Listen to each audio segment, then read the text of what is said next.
jadi mempermalukan diri sendiri, mempermalukan pasangan, mempermalukan orang keluarga juga ya, keluarga besar ya. Iya betul, sehingga permasalahan yang simpel tadi menjadi besar, runyam dan jadi runyam ya lagi ya. Runyam gitu.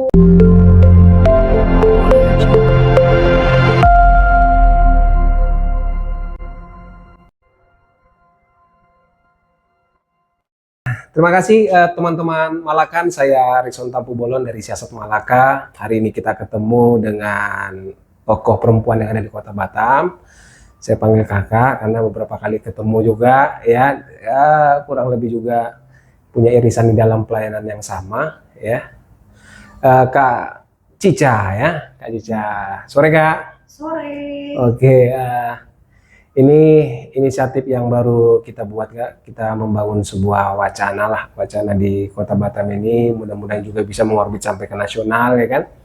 Jadi saya coba mewawancarai beberapa tokoh-tokoh ya lah, bagi tokoh-tokoh pemuda, mahasiswa yang perempuan juga, pengen tahu perspektif mereka bagaimana sih misalnya melihat Kota Batam. Dan juga saya tahu nih ya, nanti mungkin kakak boleh bercerita, Cica kan juga aktif tuh di PWKI ya. PWKI apa tuh kepanjangannya Kak? Persatuan Wanita Kristen Indonesia. Persatuan Wanita Kristen. Juga saya tahu juga kakak ikut juga di PIKI ya. Itu Persatuan Intelijensia Kristen Indonesia ya. Dan kakak mungkin boleh cerita deh, kesibukan sekarang ini apa yang paling banyak menyita waktu Kak Cica nih? Kesibukan yang pertama dan menyenangkan juga, jadi ibu rumah tangga ya. Oh ya, rumah tangga ya. Oke, terus saya juga seorang pengacara. Oke. Ya, terus kita juga ada kegiatan yayasan, namanya Yayasan Kekuatan Cinta Bangsa. Itu kita bekerja sama dengan lapas perempuan. Oke. Jadi kami kasih sosialisasi, konseling di sana. Lalu kemudian kita juga ada konseling juga untuk parenting dan sekolah-sekolah kayak gitu. Terus kemudian ya aktif di berbagai organisasi wanita, gereja, ya, advokat ya, banyak kayak ya. Itu tadi memang soal membagi waktu ini kayaknya perlu tips and trick juga ini, membagi waktu biar bisa semua kebagian ini. Tapi kalau yang paling banyak hari ini yang menyita perhatian kakak itu isu-isu apa aja kira-kira gitu di dalam pelayanan ini yang paling banyak menyita perhatian gitu? Kalau pelayanan di masyarakat, saya kan kebetulan profesinya sebagai pengacara. Jadi kalau isu-isu perempuan, ya banyak perempuan yang sekarang kan terjadi marak perceraian juga ya. Banyak sangat tinggi ya angka perceraiannya ya. Tinggi kan? Tinggi gitu. Jadi ya kita sangat prihatin juga karena banyak perceraian, tetapi hal itu kita kan nggak bisa masuk ke ranah pribadi. Jadi bagaimana kita juga sebagai sesama perempuan bisa menguatkan, memberikan motivasi, lalu kemudian memberikan pandangan mereka tentang kemandirian, ya kan? Terus bagaimana mereka juga mempersiapkan diri mereka di masa depan supaya mereka siap sebagai single mom dan juga sebagai pekerja. Nah itu mereka juga harus punya mental yang kuat karena permasalahan ini kan nggak boleh berlarut ya. Mereka harus punya semangat untuk menata masa depan mereka. Tapi yang paling penting itu mental. Nah, bagaimana mental itu bisa pulih? Tentunya itu harus ada support dari orang terdekat. Maksudnya ini mental setelah perceraian itu Kak ya? Bahkan belum bercerai, ada juga mentalnya sudah down ya. Karena kan dia mengalami KDRT. KDRT itu kan bisa secara fisik, ya, secara psikis. Kayaknya pasti lah kayak kalau orang ada perceraian, kayaknya nggak ada orang yang happy gitu. Ada yang happy nggak? Pasti kan sedih. Sedih ya, down gitu kan. Nah, bagaimana orang-orang terdekat itu ya bisa memberikan support, dan saya mengambil bagian itu menjadi teman mereka, lalu memberikan juga pandangan-pandangan hukum, lalu memberikan juga bagaimana mereka harus bisa berusaha gitu, nggak boleh bergantung kepada suami lagi, apalagi kalau sudah bercerai kan berarti harus bisa mandiri. Nah, harus bisa punya ide-ide kreatif bagaimana mereka bisa punya usaha sendiri tapi tidak meninggalkan anak-anak gitu. Ini kalau Kak Cica lihat ini menarik juga nih. Perceraian di Kota Batam itu sedemikian tinggi. Kira-kira kalau Kakak lihat secara garis besar apa sih sebenarnya persoalannya itu? Kenapa sedemikian tinggi? Apakah memang mungkin orang berpikiran kebanyakan mungkin alasan ekonomi kira-kira begitu ya.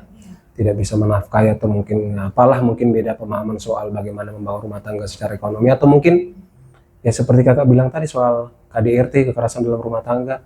Kira-kira apa yang Kakak lihat secara garis besar ini yang terjadi di Kota Batam ini soal banyaknya kasus perceraian itu Kak? Atau karena memang belum siap aja nikah, cuman nikah akibatnya namanya batin mental belum siap, cuman karena sudah terlanjur ya kan, jadi beresiko akibatnya banyak yang berujung kepada perceraian. Kira-kira gimana Kak kalau di Kota Batam sendiri?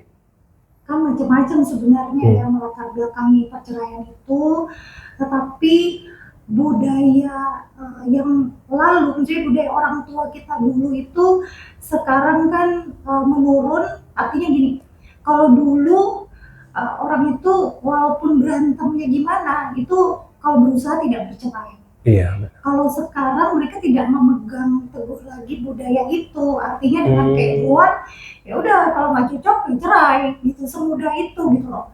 Kalau dulu kan nilai-nilai budaya itu misalnya, aduh nanti malu, keluarga saya malu, atau saya malu gitu kan. Betul. Terus kemudian nanti saya dianggap tidak bertanggung jawab. Nah, nilai-nilai itu sudah luntur gitu loh. Sekarang itu mengikuti perkembangan zaman, ya udah kalau nggak cocok berarti nggak perlu dipertahankan. Ya kan nanti malah menyakiti satu sama lain. Jadi tidak berusaha untuk bagaimana mengevaluasi diri dan memperbaiki diri. Lalu yang kedua itu tidak tahan terhadap tekanan, tidak tahan banting gitu kan. Wah ini kayak ini gimana? Iya. Tidak tahan banting, nanti orang berpikir ini istri dibanting pun harusnya nggak masalah gitu. Oh ini nggak kidding ya. Gimana Kak? Gimana? Sebenarnya gini, ya kalau dia sudah sampai tahap yang parah, berarti kan dia sudah harus ambil keputusan. Nggak mungkin dong mau disiksa gitu ya. Iya. Tetapi yang kita lihat kan ada juga yang permasalahannya itu ketidakcocokan, perekonomian gitu kan. Lalu kemudian masalah pemikiran yang berbeda gitu. Itu kan hal-hal yang simple yang sebenarnya bisa ditangani, bisa untuk saling menurunkan ego. Nah, tinggal bagaimana kalau antara dua orang ini tidak cocok, mencari mungkin orang yang dituakan atau rohani yang dihormati untuk bisa menjadi mediator di antara keduanya. Nah, seperti itu. Kalau dulu kan, zaman dulu, mau permasalahannya berat seperti apapun, biasanya mereka selesaikan, dan bahkan mungkin keluarga sekitar nggak tahu permasalahan itu.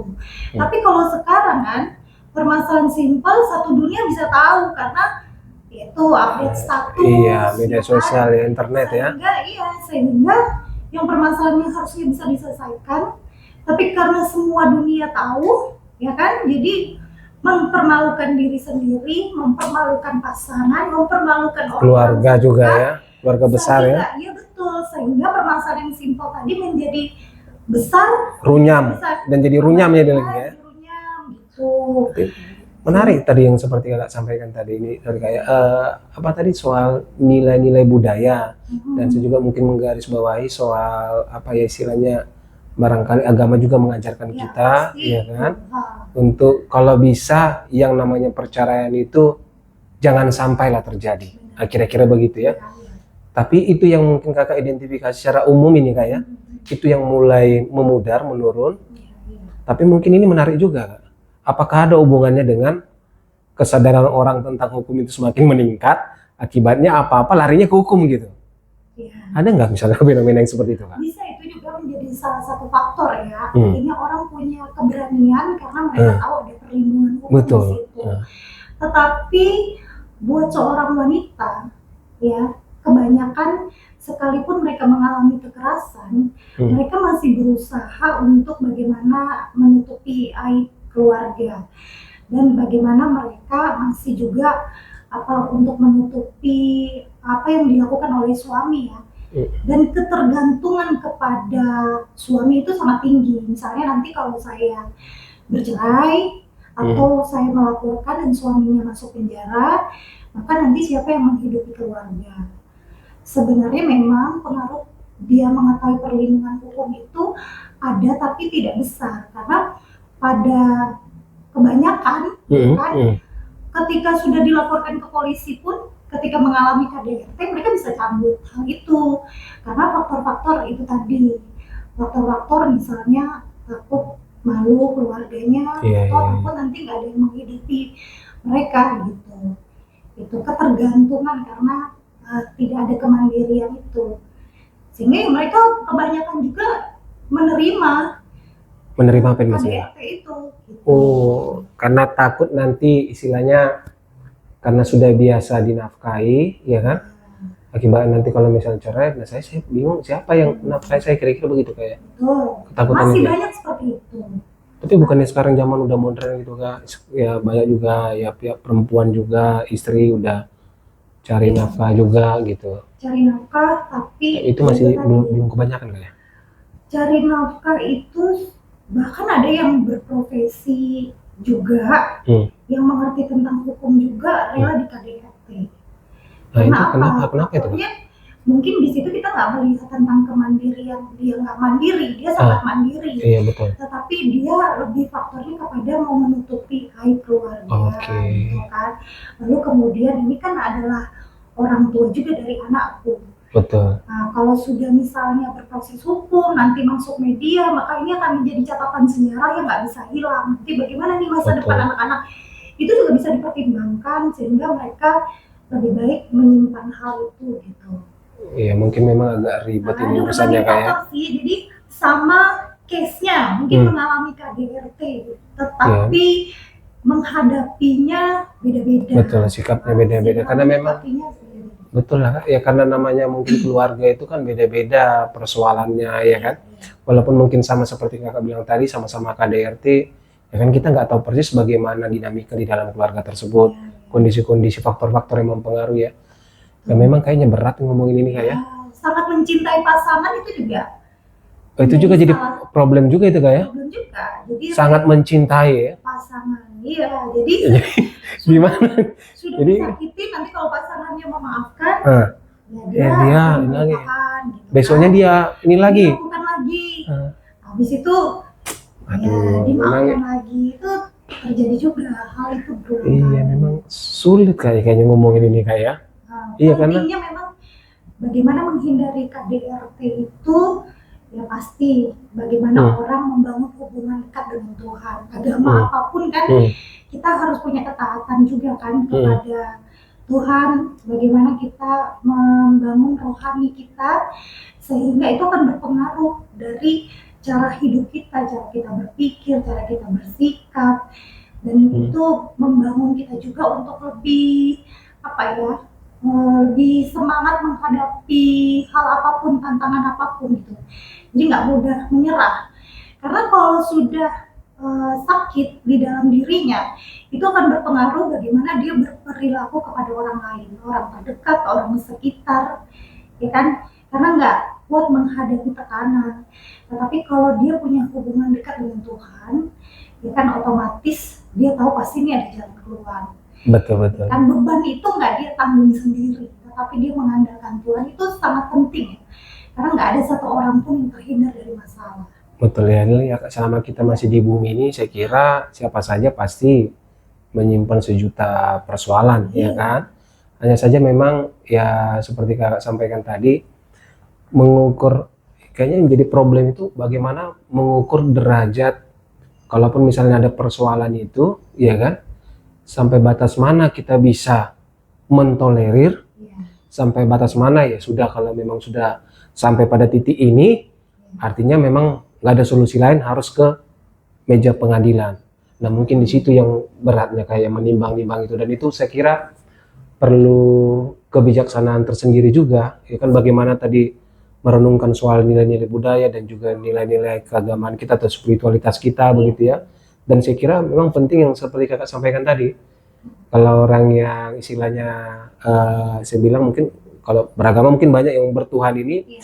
dia penting untuk merefleksikan persoalan itu dulu begitu sebelum gegabah mengambil keputusan, apalagi langsung tebar-tebar persoalan di media sosial sehingga seluruh dunia itu jadi tahu kan. Terakhir nanti entah kenapa seandainya pun itu damai, jadi dia malu juga pas itu. Betul. Harusnya orang lain nggak perlu tahu, tapi sudah terlanjur orang semua tahu gitu ya.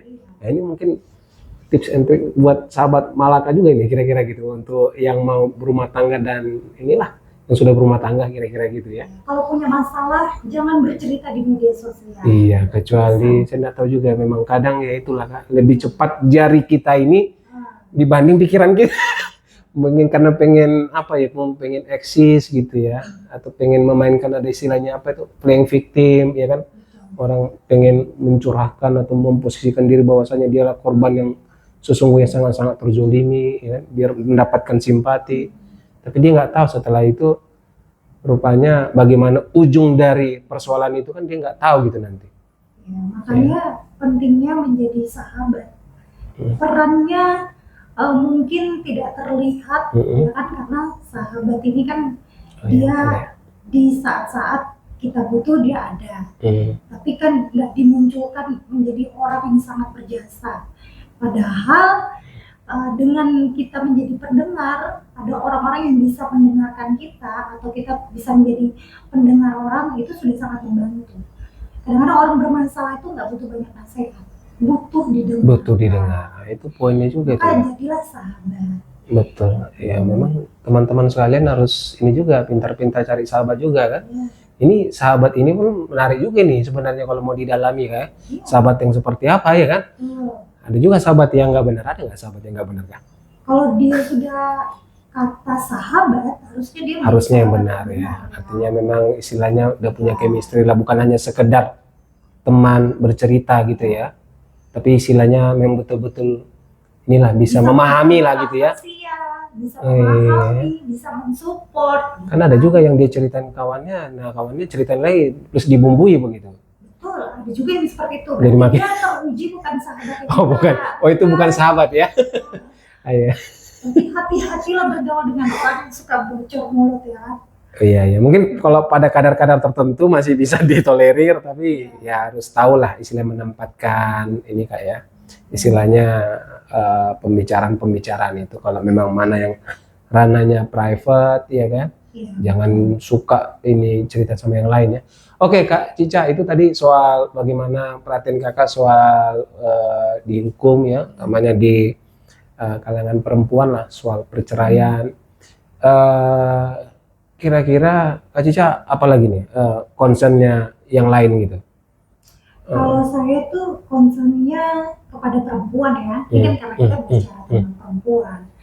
Perempuan itu harus bisa juga pintar-pintar memanage dirinya ya, dalam arti gini, sebagai ibu rumah tangga, sebagai pelayan di masyarakat, sebagai pekerja, terutama sebagai istri, itu hal-hal yang bisa kita kerjakan, banyak hal yang bisa kita kerjakan tanpa kita mengabaikan keluarga kita. Jadi bisa jadi perempuan yang tangguh, tetapi juga harus menunjukkan hormat kepada pasangan kita, ya kan? Bisa menjadi perempuan yang kuat, tapi nggak usah menjadi sempurna, karena kadangkala kalau kita mau menangis ya menangis saja. Kalau kita nggak mampu ya katakan saja gitu. Jadi jangan menyembunyikan bahwa oh kita ini manusia yang kuat, sehingga nanti kita nggak bisa mengerjakan banyak hal. Nah, perempuan itu harus menjaga kesehatannya, karena dia dengan menjaga kesehatannya dia bisa melakukan maksimal banyak hal yang dia bisa kerjakan, banyak karya yang dia bisa lakukan, dan dia bisa juga memberikan contoh kepada generasinya, gitu kan, seorang ibu yang kuat, seorang istri yang bisa diandalkan menjadi penolong suami. Nah, perempuan itu sangat besar perannya untuk melahirkan generasi pemimpin. Ya, karena ketika perempuan ini sehat secara mental, secara fisik, maka dia akan bisa memaksimalkan generasi yang dipercayakan kepada dia. Generasi itu apakah harus anak secara jasmani? Tidak. Kadang-kadang kita dipercayakan juga orang-orang generasi yang mungkin anak Kita layani gitu ya. kan, atau orang-orang yang kita layani. Nah, mereka juga perlu kita support gitu kan, perlu kita menjadi pendamping mereka untuk membina mereka sehingga mempersiapkan mereka menjadi generasi yang di masa depan. Jadi jadilah perempuan yang tangguh, yang bijaksana, yang mandiri, tetapi juga yang bisa menempatkan dirinya kapan dia sebagai istri, kapan dia sebagai ibu, kapan dia sebagai wanita karir, dan dia harus tahu mana yang lebih prioritas. Ini luar biasa Kak Cica ya. Kalau menerangkan tentang bagaimana perempuan yang baik itu ya. Mendalami Kayaknya, sekali iya. sebagai perempuan. Iya, kayaknya beruntung sekali kayaknya Bang itu. Saya juga beruntung. Oh iya, iya, Sansa. Oke, ini saya menarik nih Kak. Kalau Kakak tadi cerita begitu, kira-kira siapa sih sebenarnya barangkali idola Kakak, figur perempuan yang Kakak pikir jadi role model atau mungkin Kakak senangi lah gitu. Boleh mungkin tokoh nasional atau siapa gitu yang jadi, saya kayaknya senang dengan bagaimana Kakak tadi menjelaskan tadi tentang peran perempuan itu. Kira-kira ada nggak misalnya contoh atau figur yang Orang Kakak, terdekat saya, oh iya, pastinya ibu dan saudara-saudara perempuan saya. oke, Karena saya tidak belajar teori, tapi saya belajar praktek dari apa yang mereka lakukan. wow, Nah, itu yang saya bisa praktekkan di dalam kehidupan saya. Jadi, hal yang saya bisa pelajari adalah bahwa ibu saya, kakak-kakak saya, tidak hanya mengajarkan saya secara akademis, tetapi mereka juga tanpa secara langsung ya, dengan tindakan mereka, tidak dengan kata-kata, mereka mengajarkan saya atau mempersiapkan saya menjadi seorang ibu, seorang istri yang baik, seorang menantu yang baik, yang menghormati mertua, dan seorang yang bisa melayani di masyarakat. Dengan apa? Ya dengan mereka mengajarkan saya dari hal yang simpel ya, pekerjaan rumah, memasak, menyapu, ya kan, melayani. Hal-hal itu mungkin tidak dengan kata-kata suatu hari kamu nanti harus jadi istri yang bisa memasak, ya kan. Tetapi ketika saya sudah menjadi istri, nah itu salah satunya adalah hal yang harus saya lakukan. Apakah semua perempuan harus memasak? Ya nggak wajib juga. Nah itu gimana itu Kak? Ya, tetapi gini, saya juga orangnya tidak bisa memasak yang ahli memasak, tapi pasti bisa memasak kan, walaupun tidak seenak di restoran. Tidak ada yang tidak bisa kalau kita mau belajar. Buat saya, mengasihi anak-anak itu bukan cuma dengan kata-kata, tapi dengan satu karya yang mereka bisa rasakan. Dengan apa? Dengan perbuatan, dengan masakan. Oh iya ya, masakan mama enak. Itu salah satu bentuk cinta. Nah, saya pun juga jadinya memberikan contoh kepada anak-anak saya untuk suatu hari ketika kamu lihat seorang wanita yang bekerja, yang mandiri, ternyata dia bisa masak juga ya, ternyata dia bisa membagi waktu untuk keluarganya ya, ternyata dia bisa melayani juga. Nah, itu hal-hal itu harus kita berikan contoh kepada anak-anak dengan mereka melihat langsung. Nah, seperti itu juga saya belajar dari ibu saya, dari kakak-kakak saya, bahkan dari mertua saya, dari kakak-kakak ipar saya, kebetulan perempuan semua. Nah, mereka mengajarkan saya bagaimana menjadi seorang istri yang baik, menjadi ibu yang baik, menjadi wanita karir, menjadi pelayan masyarakat. Ya kayaknya ini banget, kayak Kakak beruntung banget gitu loh. Artinya circle Kakak itu banyak mengandung nilai-nilai pembelajaran kira-kira begitu. Nah ini sebenarnya menarik nih ya. Kakak boleh cerita dikit asal dari mana sebenarnya sehingga bisa mewarisi apalah ya, mungkin tadi kita bicara soal budaya tadi itu ya, lahir dan besar di mana begitu. Kalau saya itu lahir di Samarinda, Kalimantan Timur. Oh, Samarinda ya. Nah, saya orang Dayak asli. Oh iya ya. Nah, jadi saya merantau ke Jakarta, lalu ke Batam. Ke Jakarta pada saat kuliah ya? Iya. Oke. Batam karena ikut suami ya, tugas suami. Oh. Tapi saya asli orang Kalimantan, orang Dayak Oh ya, jadi ketemu abang di Jakarta. di Jakarta. Terus ini pindah ke Batam ya. Wow, iya ya. Jadi memang istilahnya kakak tadi sampaikan kakak ini asli orang Dayak. Ya orang Dayak itu juga dari cerita kita di awal tadi, ya masih menghidupi nilai-nilai tadi soal bagaimana kita membangun keluarga yang baik ya. Betul. Kira-kira begitu ya kayak. Iya. Dan bagaimana seorang perempuan harus menghargai juga laki-laki sebagai pemimpin, ya kan, setinggi apapun misalnya jabatan kita di kantor, Yes. tapi kalau di rumah ya kita harus bisa merendahkan hati, merendahkan diri kita bahwa kita ini penolong, bukan perongrong. Oh, iya. Jadi kita harus memberikan kesempatan kepada suami atau pasangan kita menjalankan fungsinya. Betul. Mungkin ada yang mengalami misalnya bagaimana ya kalau suami saya nggak bisa jadi pemimpin. Betul. Ada juga kan yang seorang ayah ataupun seorang suami tidak menjalankan fungsinya. Tapi kita tidak boleh menghakimi, tetapi kita mendukung dan memberikan kesempatan, ya kan, saling melengkapi. Betul. Gitu. Tapi kalau misalnya seorang perempuan dia merasa dirinya pemimpin, sampai di rumah dia juga mau memimpin. Nah, itu gimana itu? Itu bisa chaos itu kayak berantu ya. Selisih paham gitu kan, karena bisa dia berantu ya. nggak meninggalkan jabatannya di kantor kan. Betul. Dia harus rendah hati, merendahkan dirinya juga ketika dia berhadapan dengan pasangannya, menjadi penolong juga buat suaminya. Saya jadi teringat itu siapa kak? Saya termasuk salah satu yang mengidolakan juga menteri siapa perempuan itu, Sri Mulyani itu ya. Nah itu kan demikian menteri ya, terus juga direktur ini World Bank ya kan.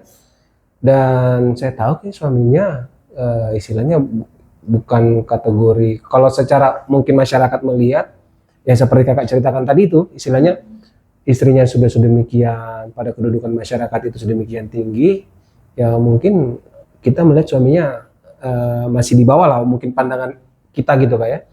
Tapi itu tadi seperti saya sampaikan ya, artinya ya jangan sampai istilahnya apa namanya kondisi kedudukan itu juga yang dibawa ke rumah tangga begitu ya.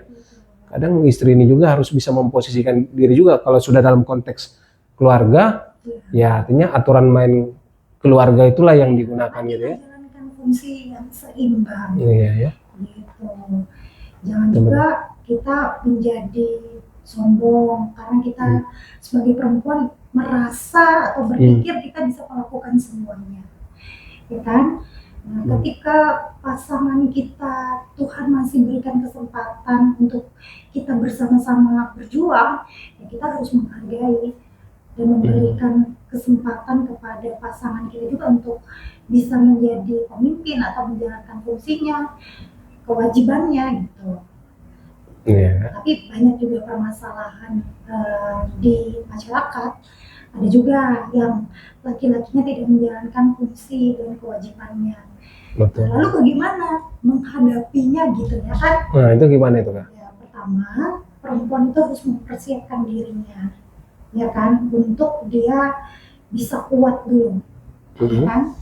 Lalu kemudian ketika dia sudah memberikan kesempatan tetapi juga tidak dimaksimalkan, laki-laki atau suami ini tidak menjalankan kewajibannya, dia boleh mengambil peran itu. Misalnya gini, suami tidak bekerja, berarti dia yang bekerja, ya kan? Suami tidak bisa mendidik anak-anak, berarti dia yang mendidik anak-anak, gitu kan? Tetapi dia tetap mengajarkan anak-anak untuk menghormati suaminya atau menghormati ayahnya, mendidik anak-anak untuk menghormati ayahnya. Nah, lalu kemudian bagaimana kalau misalnya suami tidak membiayai, menafkahi gitu kan? Iya. Berarti dia harus berjuang lebih keras, gitu untuk bekerja. Ini sampai batas mana itu kak? Kalau misalnya suaminya nggak kerja terus itu gimana kak? Kekuatan manusia itu terbatas, makanya penting itu spiritual kita membangun hubungan dengan Tuhan. Tuhan yang bisa memberikan kita kekuatan, ya kan? Karena kita nggak bisa masuk ranah pribadi orang kan. Kita nggak bisa mengukur, oh permasalahanmu lebih kecil kamu bisa hadapi. Iya betul. Iya. Atau permasalahanmu lebih berat. Kita juga nggak bisa mengukur itu, karena kan kita tidak di dalam posisi itu. Tetapi kita bisa, itu tadi pertama, ya kita support, kita ingatkan untuk hanya Tuhan yang bisa memberikan jalan keluar untuk permasalahanmu. Tergantung dari bagaimana dia dapat apa yang dia bangun dengan Tuhan, dia dapat kekuatan pastinya, ya kan? Karena kalau mengandalkan kekuatan sendiri itu pasti nggak akan mampu. Nah, terus yang kedua itu tadi dia butuh teman yang bisa dia percaya, butuh teman yang mendengarkan sampah-sampah.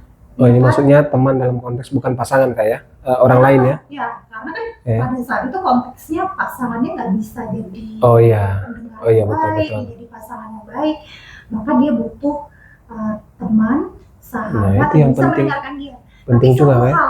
Apa itu Kak? Kalau bisa, dia harus punya sahabat pendengar yang sama jenisnya.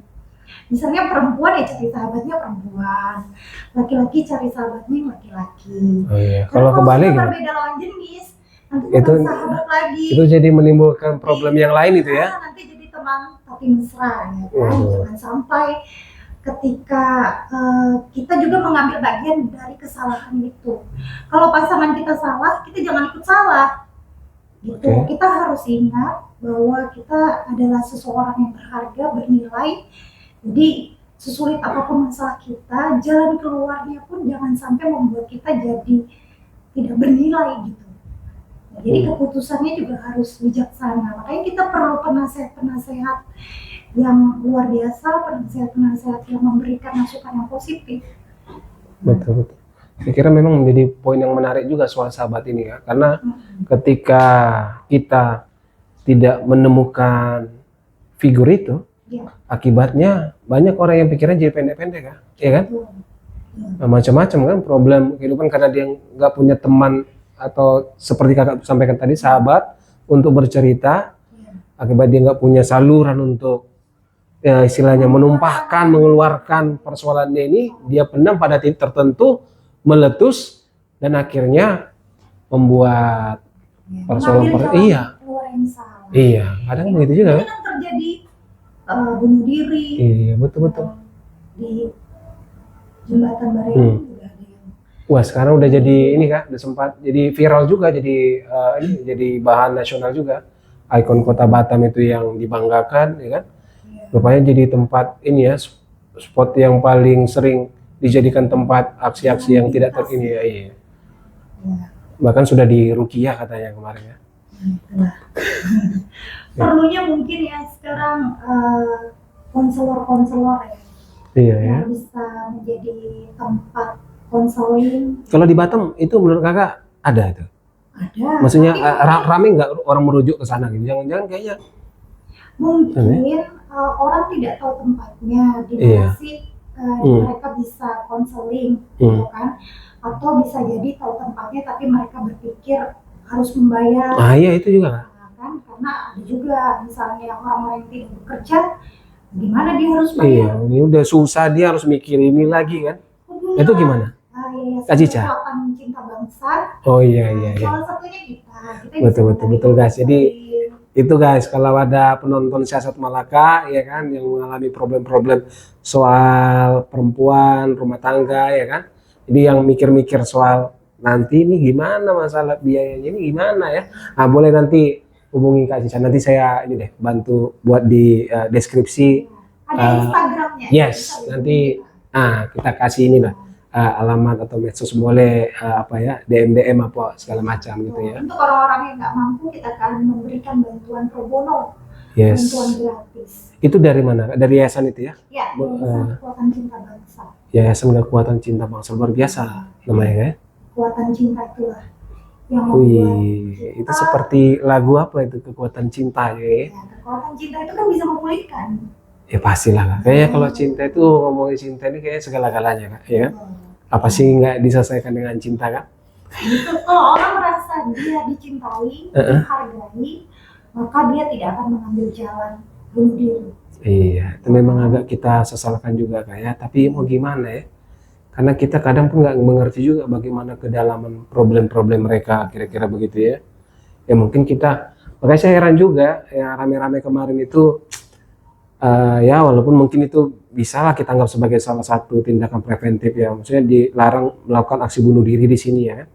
Itu gimana sih kalau korban membaca itu, ya kayaknya ya kalau dia mau bunuh diri ya bunuh diri aja kira-kira gitu kan. Tapi bagaimana kita ini ya mempersiapkan apa ya istilahnya saluran gitu kan ya, saluran agar bagi orang-orang yang barangkali sudah pada titik stres, frustasi, nah dia tahu nih mau kemana gitu kan. Kadang kan orang nggak tahu kan, ya kan? Dia mungkin hanya pikir sendiri, nggak punya teman, nggak punya sahabat, ya kan? Atau mungkin dia punya teman tapi nggak bisa dijadikan sahabat gitu ya. Dan dia nggak bisa menyelesaikan persoalan itu, akhirnya ya itu. Dan benar sekali ya, tindakan itu rupanya tidak serta-merta juga menyelesaikan persoalan, merambat juga jadinya ke keluarga kan? Itu kan pasti jadi problem juga kalau misalnya ada keluarga yang bunuh diri, kan pasti masalahnya itu pasti akan merambat ke keluarga yang lain kan? Pasti kan orang-orang akan bertanya. Iya. Penyebabnya apa?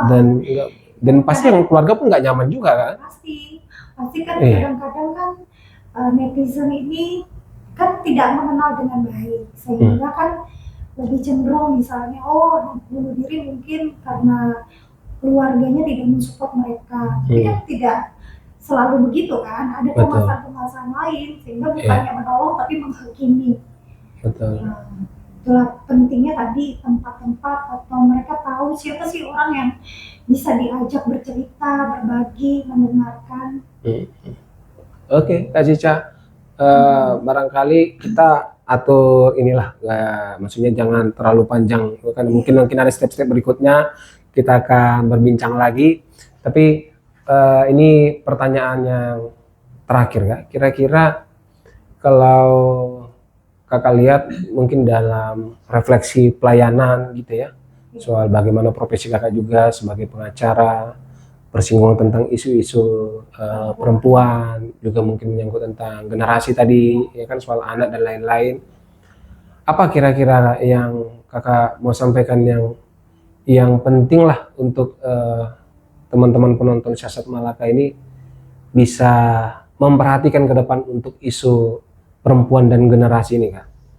Ya, kita sebagai salah satu di masyarakat, kita harus ambil bagian untuk kita bisa membantu orang-orang di sekeliling kita. Jadi nggak mesti kita harus punya profesi atau pekerjaan atau kita punya banyak uang lalu kita mengambil bagian untuk membantu orang.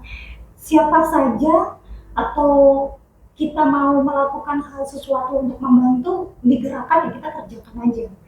Karena sekecil apapun yang kita lakukan itu pasti berdampak. Nah, jadi ya mari kita membangun diri kita, ya kan, mengupgrade diri kita. Semakin banyak hal yang kita pengetahuan kita, maka semakin banyak orang yang kita bisa tolong. Betul. Semakin kita mau belajar, maka semakin banyak juga yang kita beri kepada orang lain. Makanya generasi sekarang kita harus mau rajin mengupdate diri, belajar lagi supaya kita bisa membantu lebih banyak orang, bisa lebih berdampak, bisa mengerjakan banyak hal, bisa melayani masyarakat, bisa berfungsi di masyarakat. Luar biasa Kak Cica ya. Jadi saya sebenarnya senang sekali dengan statement terakhir Kakak itu, bahwasannya kita itu yang paling utama itu adalah jangan lupa mengupgrade diri ya, maksudnya belajar gitu ya.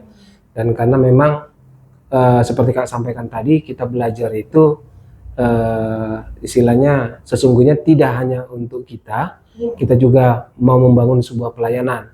Saya teringat itu kata bijak itu Kak, ada seorang rohaniawan mengatakan, dia bahasa Latin, et moira natusum, artinya kita itu sebenarnya katanya Kak dilahirkan untuk hal-hal yang luar biasa. Hal-hal yang luar biasa itu maksudnya melampaui diri kita dan keluarga kita. Karena itu kayaknya nggak perlu diajari tuh Kak. Kalau kita hanya untuk diri kita dengan keluarga kita, ya siapa sih nggak melakukan itu Kak? Siapa sih nggak peduli? Bahkan penjahat sekalipun paling kejam pasti dia peduli sama keluarganya, peduli dia dengan dirinya. Tapi barangkali pelajaran berikutnya kita ini ya bagaimana untuk apa yang bisa kita punya Ya, kita bisa bermanfaat. Karena kata orang bijak kan, sebaik-baiknya manusia itu manusia yang bermanfaat bagi orang lain. Betul. Begitu aja. Luar biasa Kak Cica. Mungkin lain kesempatan kita ngobrol lagi, kayak seru, masih banyak sebenarnya yang perlu kita bicarakan tentang isu-isu perempuan ini, dan saya yakin Kak Cica ini makin lama makin melenting kalau kata ada politisi di sana ya, makin eksis. Ya kita sih berharap Kak Cica ini terus mewarnai Kota Batam dengan pelayanan-pelayanannya dan juga perhatiannya terhadap generasi-generasi, ya kan, semakin impactful lah, berdampak. Saya kira itu. Terima kasih teman-teman Saset Malaka, tetap semangat. Tetap semangat. Oke, thank you.